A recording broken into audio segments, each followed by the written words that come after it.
Nasubukan mo na bang magluto ng nilagang baka? Kung hindi pa, para sa iyo ang video nito. Dahil dito ay magluluto tayo ng nilagang baka. Simulan na natin ating pagluluto. Kumuha na nga tayo dito ng malinis na kawali at ilalagay na natin itong ating karning baka. Mahigit 1 kilong karning baka ito. Balang gamit ko dito ay buto-buto.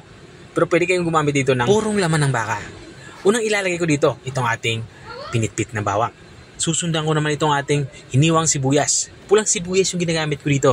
Pero pwede naman kayo gumamit itong puting sibuyas. Okay lang yan. Maglalagay na din ako dito ng asin. Bali 2 dakot ng asin yung aking nilalagay dito. At lalagyan ko dito ng tubig. Sa tubig naman ay sapat para makapagpalambot itong ating karning baka.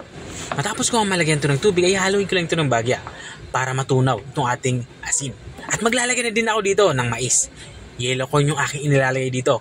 Makapagbigay ito ng manamis-namis na flavor sa ating sabaw. Pananga natin ito at papakuloy natin ito ng mahigit 1 oras o hanggang sa lumambot itong ating karning baka. Makalipas ng 1 oras ay binuksan ko na nga ito. Dito nga sa parte nito ay lumambot na nga itong ating karning baka. Ang gusto kong mangyari, yung halos maghiwalay na yung laman sa buto. Dito naman sa parte ito ay maglalagay na ako ng pampalasa. Lalagyan ko na nga ito ng beef cube para mas maging malasa yung ating sabaw. At maglalagay na din ako dito ng buong paminta. Mga kalahating kutsarang buong paminta yung aking inilalagay dito. At matapos ko mailagay yung paminta, hinalo ko lang ito para pantay-pantay yung lasa ng ating nilulutong ulam. At dahil nga kulang pa ito sa alat, maglalagay ako dito ng patis. Kung wala naman kayong patis ay okay lang asin. Walang problema yan. At dito nga sa parte ito ay halos patapos na din ako sa aking pagluluto. Kaya ilalagay ko na itong ating gulay. Mayroon tayo ditong Baguio beans. Maglalagay na din ako dito ng Baguio pechay. Ito yung mga gulay na ating inilalagay dito. Mas maraming gulay, mas masarap. Ang ginawa ko lang dito ay hinalo ko lang ito pa ilalim para mabilis itong maluto. Matapos natin mailagay itong ating mga gulay ay tatakpan natin to. Simmer lang natin to ng kahit mga kalahating minuto. Malanta lang itong ating inilagay na gulay. At makalipas nga ng kalahating minuto ay binuksan ko na nga ito.